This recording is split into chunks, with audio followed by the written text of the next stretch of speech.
নমস্কার বন্ধুরা, বড়দের প্রণাম, ছোটদের ভালোবাসা জানিয়ে আজ একটি সুস্বাদু মজাদার রেসিপি নিয়ে চলে এলাম। এই খাবারটা খেতে আমরা সবাই পছন্দ করি, সে যতই গরম পড়ুক না কেন।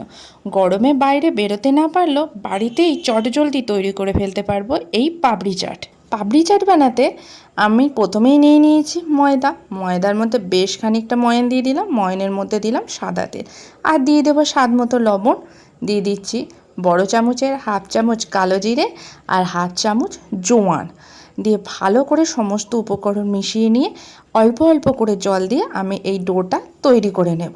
জলটা কিন্তু একবারে বেশি দেবো না, আমি অল্প অল্প করে দিয়েছি, কেননা ডোটা আমার বেশ শক্ত শক্ত হবে, খুব বেশি নরম করে মাখবো না। তো অল্প অল্প করে জল দিয়ে আমি ডোটা এখানে মেখে নিচ্ছি।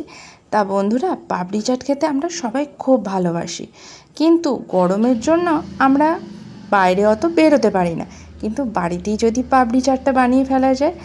এই দেখো বন্ধুরা, কথা বলতে বলতে আমার ডোটা বানানোও হয়ে গেছে, দেখেছো তো? আমি ডোটা খুব বেশি নরম করে মাখিনি, শক্ত করে মেখেছি। তারপরে এটাকে আমি 10 মিনিট এরকম ঢাকা দিয়ে রেস্টে রেখে দেবো। 10 মিনিট পর ঢাকনা খুলে দেখো ডোটা আমার কেমন নরম হয়ে গেছে। এটিকে আবারও একটু চটকে মাখিয়ে নিলাম, মেখে লেচি কেটে বেলে নেব। এখানে আমি বেলুন চাকি নিয়ে নিয়েছি, বেলুন চাকিতে আমি দিয়ে দিলাম 2-3 ফোঁটা সাদা তেল, দিয়ে ভালো করে বেলুন চাকিটা তেল বুলিয়ে নিলাম, দিয়ে ময়দার লেচিটা ভালো করে আমি এখানে খুব পাতলা করে বেলে নেব। দেখো আমি এখানে খুব পাতলা করে বেলে নিচ্ছি লেচিটা। আমি একটা লেচি খুব বড় করে পাতলা করে বেলে নেব। এই দেখো লেচিটা আমি খুব বড় করে পাতলা করে বেলে নিয়েছি। হ্যাঁ, লেচিটা আমার গোল হয়নি বেলাটা, ওটা কিছু মনে করো না, গোল করতে পারিনি। তারপরে আমি এই বোতলের ঢাকা, এটা আমার মেয়ের বোতলের ঢাকা দিয়ে আমি এটা কেটে নিচ্ছি। আমার কাছে গোল করে কাটার কিছু ছিল না, তাই বোতলের ঢাকা দিয়ে আমি গোল গোল করে কেটে নেব। একবারে লেচিটা বেলে নিলে তাহলে আমার এই ছোট ছোট করে কাটতে সুবিধা হবে, আমার তাড়াতাড়ি হয়ে যাচ্ছে জিনিসটা, মানে লুচিগুলো তাড়াতাড়ি হয়ে যাবে, পাপড়িগুলো। আর ছোট ছোট একটা একটা পাপড়ি বেলতে বেলতেই তো সন্ধে হয়ে যাবে, তাই জন্য আমি এই বোতলের ঢাকা করে পাপড়িগুলো কেটে নিলাম লেচি থেকে, একটা বড় লুচি করে নিয়েছিলাম। পাপড়ি চাটের পাপড়িটা আমি সকালের দিকে ভেজে রেখেছিলাম, তাতে টাইমটাও কম লাগবে আর রান্নাঘরে গরমটাও খুবই কম লাগবে। তারপরে এই দেখো আমি এই লেচিগুলোকে, মানে পাপড়িগুলোকে আমি একটা কাঁটা চামচের সাহায্যে ছিদ্র করে দিচ্ছি। কাঁটা চামচের সাহায্যে ছিদ্র করলে লুচির আকারে ফুলে উঠবে না। এরপরে কড়াইয়ে তেল গরম করে একটা একটা করে পাপড়িগুলো ভেজে নেব। পাপড়ি চাটের পাপড়িগুলো এপিট ওপিট উল্টে সমস্ত পাপড়ি চাটের পাপড়িগুলো খুব ভালো করে ভেজে নেব। দেখো আমি সমস্ত পাপড়িগুলো ছেড়ে দিলাম, একসঙ্গে অনেকগুলোও কিন্তু ভাজা হয়ে যাচ্ছে। বেশ লাল লাল করে আমি ভেজে নিলাম, একদম দোকানের মতো খেতে হয়, বাড়িতে ট্রাই করতে পারো।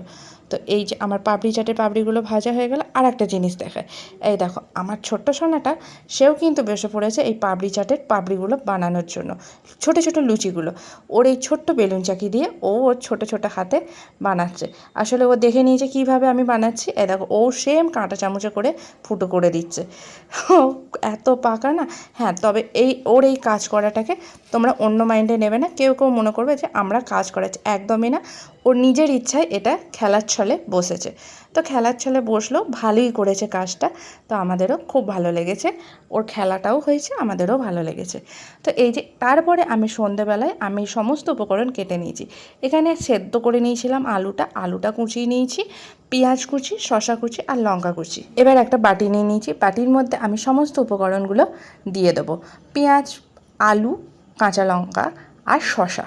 তোমরা চাইলে এখানে টমেটো আর ধনেপাতাও ইউজ করতে পারো, আমি এখানে টমেটো আর ধনেপাতাটা স্কিপ করেছি, এটা তোমাদের অপশনাল। আর লঙ্কাটা তোমরা তোমাদের স্বাদ মতো দেবে।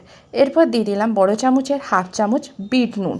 তারপরে দিয়ে দিলাম এখানে এই যে তোমার সানরাইসের চাট মশলা, একটা গোটা চাট মশলার প্যাকেট আমি এখানে দিয়ে দেব। ব্যাস, আর কিছুই নয়। দিয়ে সমস্ত উপকরণকে এই মশলার সঙ্গে মিশিয়ে নেব। দারুণ লাগে, বারবার বলছি। আর এই পাপড়ি চাট খেতে আমরা মেয়েরা খুব ভালোবাসি, শুধু মেয়েরা নয়, এখন ছেলেরাও সমান তালে মেয়েদের সঙ্গে তাল মিলিয়ে ফুচকা পাপড়ি চাট খাচ্ছে। কি বন্ধুরা, তাই তো? যদি ভুল বলে থাকি কমেন্ট করে জানাবেন। আর বাচ্চাদের তো বলতেই হবে না, এইসব খাবার পেলে আর কিচ্ছু চায় না।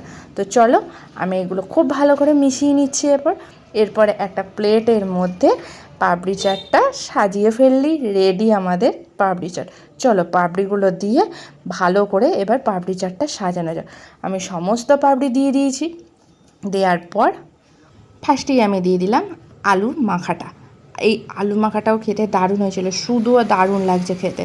তো পাপড়ি চাটের মধ্যে এই আলু মাখাটা দিয়ে দিলাম, তারপরে দিয়ে দিলাম সস, বেশ খানিকটা টমেটো সসটাও ভালো করে দিয়ে তারপরে দিয়ে দিলাম টক দইটা বেশ খানিকটা দেবো, দিয়ে ভালো করে সাজিয়ে এরপরে এর ওপর থেকে দিয়ে দিলাম ঝুড়ি ভাজার সঙ্গে দিয়ে দিলাম বাদাম। ঝুড়ি ভাজা আর বাদামটা একসঙ্গে মেশানো ছিল।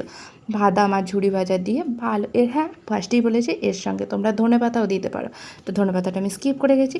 তো আমার এই পাপড়ি চাটের প্লেটটা কেমন লাগছে দেখতে বলো তোমরা। তোমরা বাড়িতে একবার ট্রাই করবে, দারুণ লাগে খেতে, বারবার বলছি। একদম দোকানের স্টাইলের পাপড়ি চাট ঘরেতেই বানিয়ে ফেলতে পারবে। তো এই যে আমার পাপড়ি চাটের প্লেট রেডি। আর আমার রেসিপিটা কেমন লাগলো তোমরা কমেন্ট করে জানিয়ে দেবে। আর ভিডিওটা ছেড়ে যাওয়ার আগে একটা লাইক করতে ভুলো না। আর যারা এখনও আমার চ্যানেলটা সাবস্ক্রাইব করেন, ঝটপট চ্যানেলটা সাবস্ক্রাইব করে আমার সাথে যুক্ত হয়ে যাও।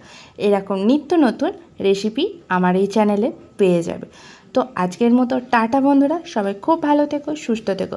আবারও একটা অন্য ভিডিও নিয়ে চলে আসবো অন্য একদিন। টাটা।